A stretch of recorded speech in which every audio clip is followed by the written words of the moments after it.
welcome to Turn the Page, the official podcast of the Syosset Public Library.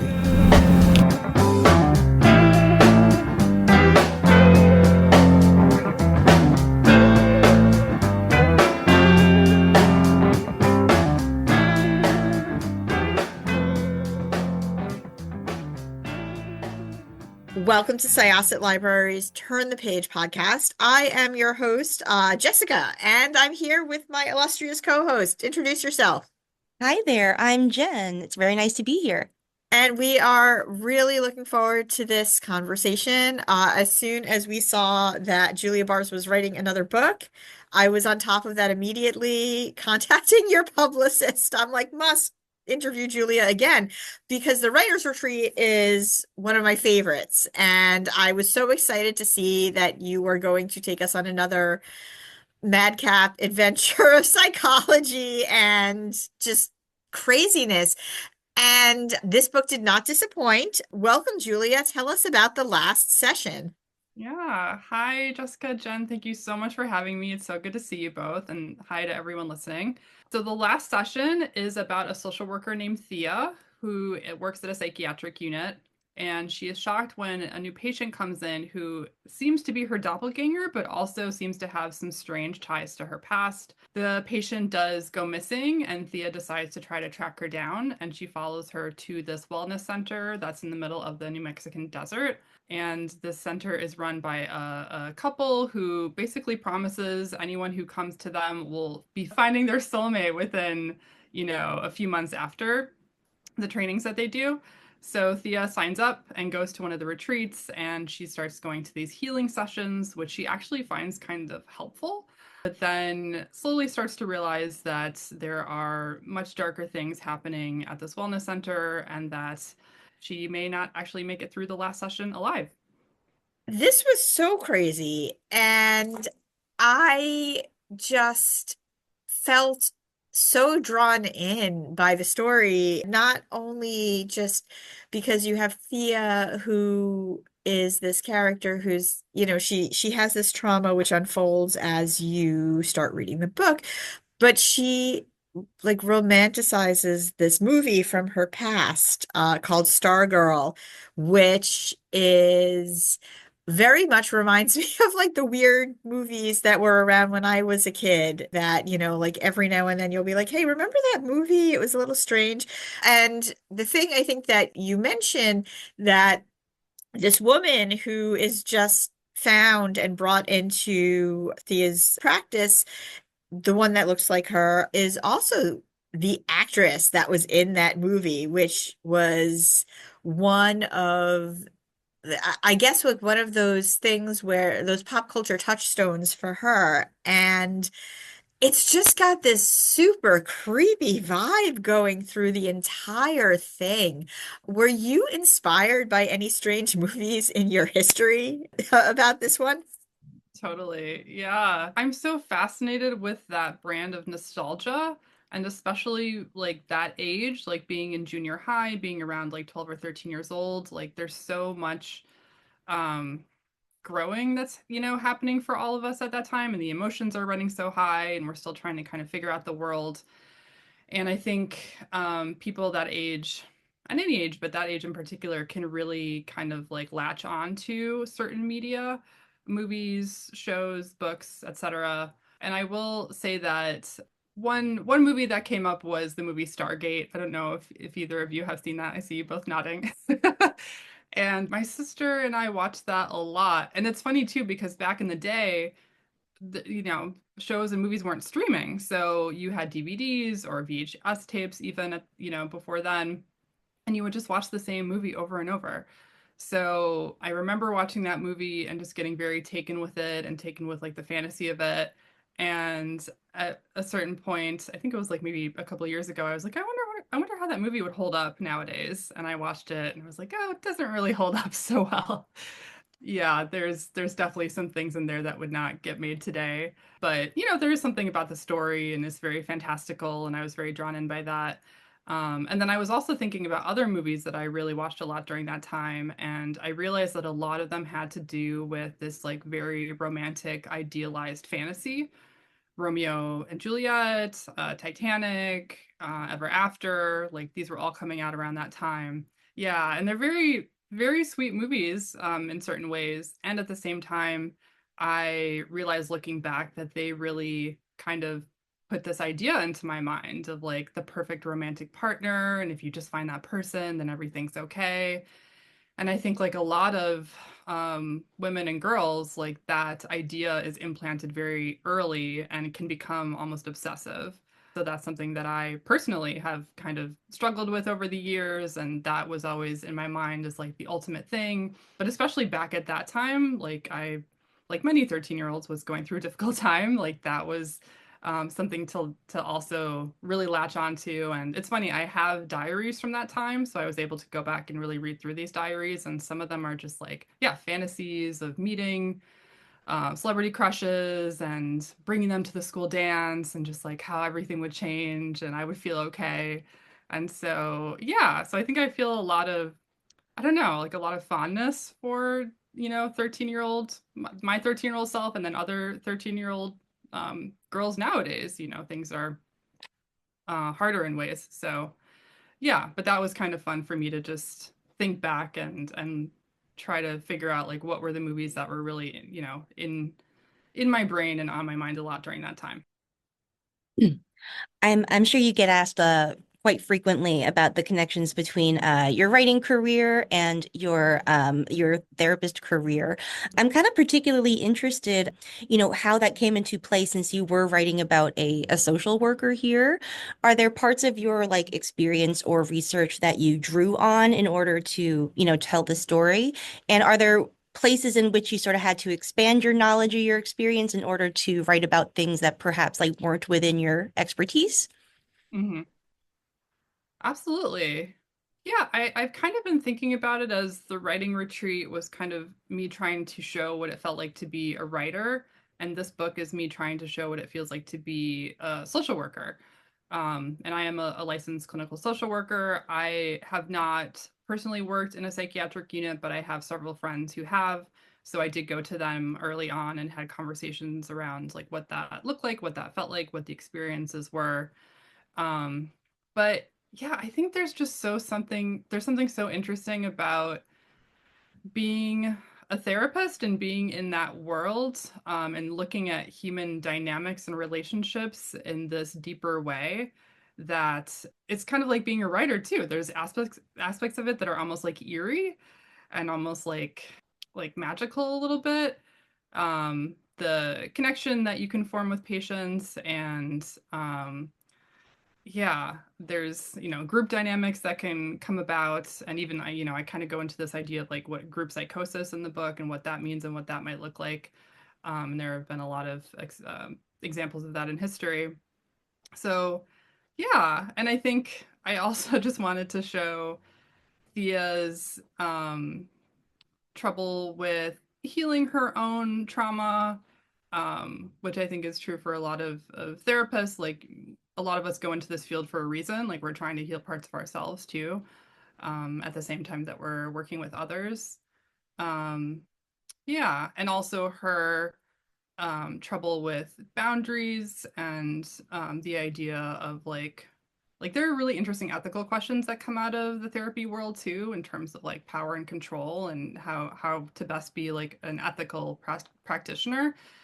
And there's some people in this book that are really not not too ethical about that. So those were all things that I was just interested in exploring. I do find the whole, and I know it's not recent, but I feel like I've been hearing more about it recently. Idea of therapy retreats, very interesting. And when you talk about that, when Thea goes into this, she's chasing a dragon, for lack of a better phrase. I mean, she's chasing a phantom.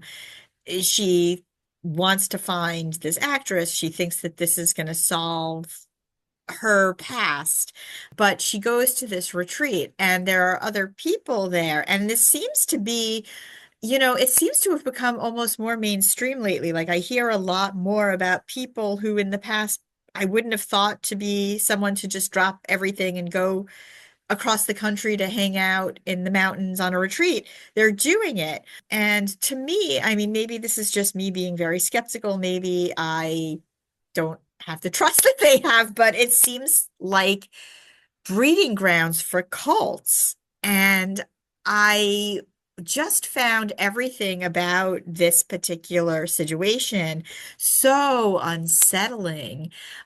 How much, they do like this family therapy, family almost like drama therapy thing. How much did you really draw upon in what's out there? And are you afraid that you're going to get any blowback from people in your field? Yeah. Yeah, it's a good question. I mean, cults, like therapy cults, like that's a specific type of cult that exists. And so, self-help, that sort of thing. And the thing that's really tricky about those types of cults are that they might be using certain practices that are real therapy practices. Sometimes they don't, but sometimes they do, or sometimes some of the practices are. And so people do, especially in the beginning, seem to get things out of it because they're basically doing like group therapy work. Like constellation therapy was one of the ones in the book that is a real type of therapeutic practice. Um, and if you watch, there's like that Goop miniseries on Netflix, like they actually show some people doing constellation therapy. And people have mixed feelings about that. Um, but yeah, it's tricky. I think to protect oneself, I think it's important to work with licensed professionals. I think it's important to kind of know what you're getting yourself into. I mean, there are also, certain people who are licensed, especially like some Instagram therapists who people have said, like, this is actually a cult. This is, leading to this person cutting their family off and like this and that happening. So it is like a breeding grounds for unethical behavior sometimes. So I guess for patients or clients, it's just important to really trust your gut and I think be a little suspicious. I think that's actually a good thing. Um, and just know like if something is making you feel uncomfortable, do research on the group before you go, see what other people are saying about it, see if anyone else has said like this is cult like or this might be a cult because yeah, I think it's a very the boundaries can get blurred for this type of thing and yeah, it can be easy to get sucked in if you feel like you're getting actual like therapeutic help. Yeah, I'm thinking about, Moon and Soul and sort of it made me think about how when you choose to be a therapist or engage in mental health or wellness in that way, you are like by definition dealing with people who have chosen to make themselves vulnerable, like just by seeking your help, and that just exposes those people to like all different sorts of motives that you can have for wanting to do that. And so I'm wondering if we could return to your comment before about power. How does power play into I mean, I don't want to make this like a huge philosophical question, but like maybe our mental health practices and the ones shown here. Yeah, I think the theme of power runs through like everything that I'm interested in doing because I do think that's such like a complex, interesting question. Um, and that is something that um, as a therapist, I think you have to be very aware of and very careful about. And yeah, I mean, and this is something too, people are looking for a new therapist to work with, and they do feel like something's like a little off in session. Like maybe that's something to think about or talk about with the therapist or talk about with other people because it's a lot to be aware of and make sure, as a therapist, you're not telling people what to do, you're not giving people advice. Like that is really not the aim of therapy. And if it becomes that situation, then that could lead down a dangerous path. The goal is really to help clients figure out what's best for them and to support them on that road and during that process. But again, not everyone, even licensed people, not, sometimes not everyone is able or willing to really do the work of like being aware of themselves and, countertransference, like that's what comes up for the therapist. Like, what are they thinking and feeling about this client that's based on this relationship? Like, you really have to be aware of that and why certain feelings are coming up and what it means about the dynamic. So yeah, it is a lot to think about. And I think that's also why I do in my own life, and I think I really encourage other people to really be careful about any type of work that they're doing, either in therapy or, maybe like with like a yoga group or a meditation teacher or whatever, because there is this kind of inherent imbalance in some ways about who's the quote unquote like the teacher, especially in those situations. There's more of a teacher student dynamic. And again, the goal is to make people feel empowered to make their own decisions. So I guess if there's any feelings of like pressure, then that, or you start to dismiss your own thoughts or feelings, then that's a good sign that something has gone off the rails. And I think like just framing it around the book, when you really start to get into what Thea's past is and what she's kind of trying to untangle, she had another power dynamic in her past, which was sort of a pinnacle in just her becoming who she was. And one of the reasons why she felt like she needed to hunt down Catherine and find out what was going on with this cult. I mean, I just really enjoyed how those kind of balanced each other. On one hand, you have, and I'm not going to give away too much about it, you had her upbringing, which was religious, and you dealt with that a little bit, but then you have Moon and Soul, and it seems miles apart, but it came together in the same way if you really think about it. Yeah, I didn't start writing this book with the idea of bringing kind of Thea's past and her trauma and her religious trauma into it, but when I was doing my cult research in order to write this book, I started noticing certain cult techniques that were actually used on me when I was growing up in a Christian community and going to a K through 8 Christian school. And it was really, I knew that I had religious trauma, but it was interesting to see like the crossover with cults like in such a visceral way. For example, there's this cult technique called thought stopping, and it basically teaches people to stop doubting, or if you're having negative thoughts about the cult, it teaches you to like shut it down. I noticed like, oh, I was like, oh, that's like sinful thoughts. Like I experienced that too. I was taught not to doubt the Christian religion. I was taught not to have bad thoughts, and so I was taught to like shut my thoughts down. And that's just a very, common cult technique. So that was something, I guess, based on my own history, I really wanted to bring into the book too. And especially like the numbers are quite high of people who have experienced religious trauma. I think it's like um, I think it's like at least 1 in 3 according to the CDC, but it might be, oh no, there was like a peer reviewed study that came out that said at least 1 in 3 people has experienced that, and that's probably like, an even greater number than that. So I was just thinking like, I think people think of cults and they think, oh, like I would never join a cult, like I would never be involved in that. But I think part of writing this book, I wanted to show people that like we probably have been drawn into mind control situations, even if we're not aware of it. And yeah, just to make people think more about that. That's super interesting because it does seem like cults are really good at exploiting that blurry boundary between like religious practices and perhaps like mental health or wellness practices. Because you can go into something expecting it to be like purely therapeutic in like a grounded sort of scientifically researched way.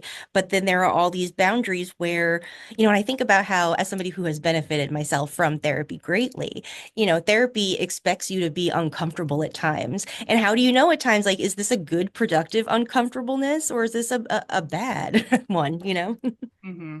Absolutely. Yeah. Yeah. And I think part of a good therapy practice is figuring out like where emotions are coming from and like, oh, is part of like I love parts work in therapy, and it kind of like helps people divide like, oh, this part of me that feels this way, this part of me feels that way, and it can help people who are feeling many different things about one topic. And the more that you can kind of get to know the parts that are feeling uncomfortable, you can kind of see like, is this part uncomfortable because like I'm pushing myself out of my comfort zone, and this part just wants to go like snuggle on the couch and it's just like doesn't want to do this, or is this a part that is like deeply like putting out a warning signal like this is not healthy, this is like there's something wrong here.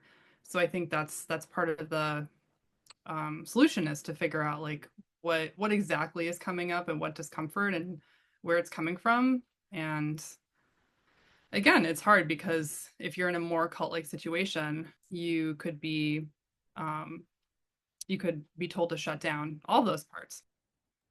So, much like the writing retreat, this was a wild ride. Did you know where this ride was going from the beginning? How much plotting do you do? I know that you'd mentioned you didn't plan on the religious trauma being a part of it, but from the minute Catherine dropped in on Thea, I mean, it was just twists and turns and reveals and just craziness. Did you take this ride along with Thea, or did you pretty much know where that road was leading? I think it was kind of a combination of knowing some things and then not knowing other things. So it still was really fun and exciting to work on it and to be surprised by certain twists and turns that happened. Initially I wanted to write this book because a couple years ago I was watching a lot of cult documentaries at the same time that I was watching a lot of like reality dating shows. And I kind of noticed that there was like some type of like crossover between them, like there was some similar dynamic happening. And thinking more, I realized like, oh, okay, for both scenarios there's this honeymoon period where the person is like, oh, I found my perfect person, or I found like the perfect group, my perfect community. And there's usually like love bombing that can take place during that time. And then the fantasy starts to crumble and the projections start to fail. And often in the dating shows, like either the people work through it and get to know each other as they really are, or they break up. But in the cult documentaries, like people are usually pretty deep in by that time.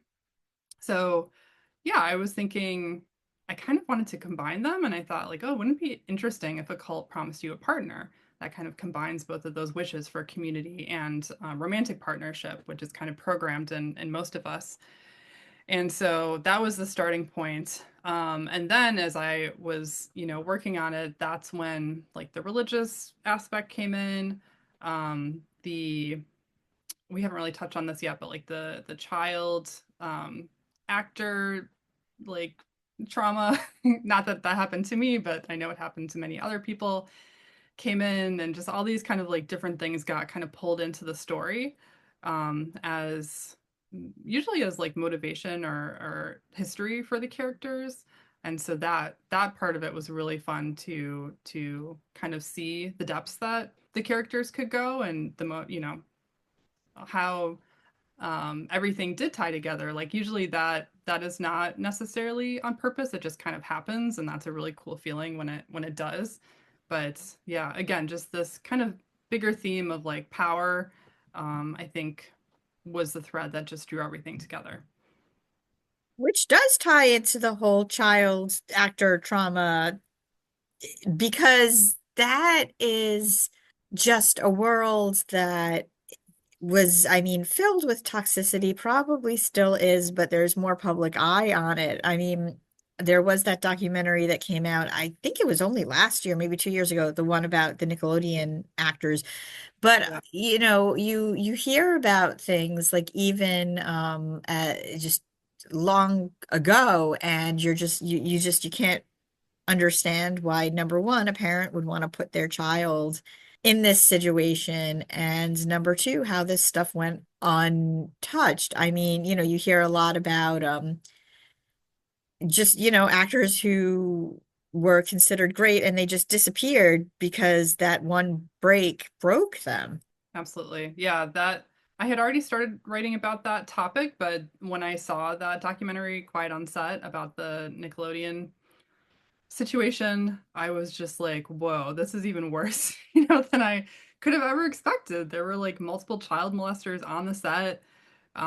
There were, the head dude, Dan Schneider, was putting all these like sexual innuendos into all the shows. Like, it was just like such an abusive environment and just like so horrifying. And yeah, I mean, I also took a lot from the Brooke Shields documentary, Pretty Baby, about how she was very sexualized as a child. Um, and then Jeanette McCurdy's book, I'm Glad My Mom Died, that's tied to the Nickelodeon stuff, but that was really interesting to read. And it's funny because the more you are thinking about it, the more you see it. Like it's kind of everywhere. Like I was like watching an old Office episode the other day, and there was like a joke about like Michael sees a picture of Stanley's daughter in like a Catholic schoolgirl outfit on his desk and is like, "Oh, is that like a pinup?" And Stanley's like, "No, it's my daughter." So this is just like it's just like in the atmosphere of like this country, and I don't think we're talking about it enough. I think there needs to be way more light shed on it. And I mean, child abuse in itself is like so rampant and is also not talked about enough. But then when you take this added layer of children like working and supporting their entire families and feeling like they have like very little options and choices, then it just grows. Did you write both Thea and Catherine's characters side by side? Or did one come to you first and the other one came to you second and you wrote them separately? Hmm. I think Thea may have been the starting point, but I think Catherine came in pretty early.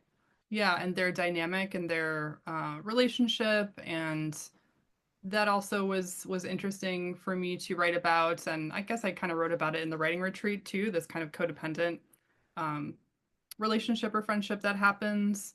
And that is a major one of Thea's flaws is that she wants to save people. She wants to be the savior. So she feels like she has to like go find Catherine and save her. And it's interesting because when I was writing this, I actually had way more Catherine sections or chapters that was going into like a longer history of her and her story and her getting involved in this cult. But the book was already too long, so I decided to combine those and just make it one chapter that I hope people can still see kind of the progression of her being drawn into the cult. And I will say that one of the most helpful things that I read in terms of cults was a memoir by Barber Levin, who he was part of the Larry Ray cult or the Sarah Lawrence cult. I don't know if you have heard of that, but there's a documentary about that. And then he wrote a memoir, and it's so fascinating because you really see again like people think like, oh, I would never join a cult, and it's like, well, people don't join cults recruit people, and they use a lot of sophisticated psychological techniques to do it. And so through Daniel's memoir you can really see how he got drawn in during a vulnerable time, when he was in college and certain things were happening. And so I really wanted to use Catherine to show that and to show how um, really anyone could probably be drawn into a cult. And if you don't think that you can, then you're especially vulnerable to it because you're not kind of keeping an eye out. Yeah, I feel like there's almost some sort of magical thinking that people can get into. It's like, well, I'm aware now of the techniques and the cults and all that, so I am immune. So like I cannot be touched by that. But again, it just like it's very good at learning what your vulnerability is and exploiting that too. So then and it can get so personalized. Mm-hmm. Absolutely. And it really, again, the memoir is helpful because it really shows like every level of like emotional manipulation, informational manipulation, behavioral manipulation. Like there's just so many different modes of it, and restricting people's sleep and just like having people try to recruit other people. Like there's just so many techniques there. And I mean, I guess I'll also say that when I wrote this book, I wasn't expecting a cult to be in the White House. So that that has been an interesting surprise too. And actually, Stephen Hassan, who he's like one of the leading cult experts, he wrote a book called The Cult of Trump, which really, yeah, goes into that in depth, like just how that happened and how, a large part of this country is in that cult right now. And it's pretty scary. Well, definitely check out this book because it is it is creepy, unsettling, but it's also fun. It is a fun ride. And I can't wait to see what you have next. Thank you. Yeah, I'm already starting the next one and expect it to get even a little weirder. So that's always the goal, right? All right, this was Jessica with Syosset Libraries Turn the Page podcast. Our guest was, Julia Bartz. and my co-host was, Jen. and we are going to close this chapter. It's time to close this chapter of Turn the Page. Join us for the next episode.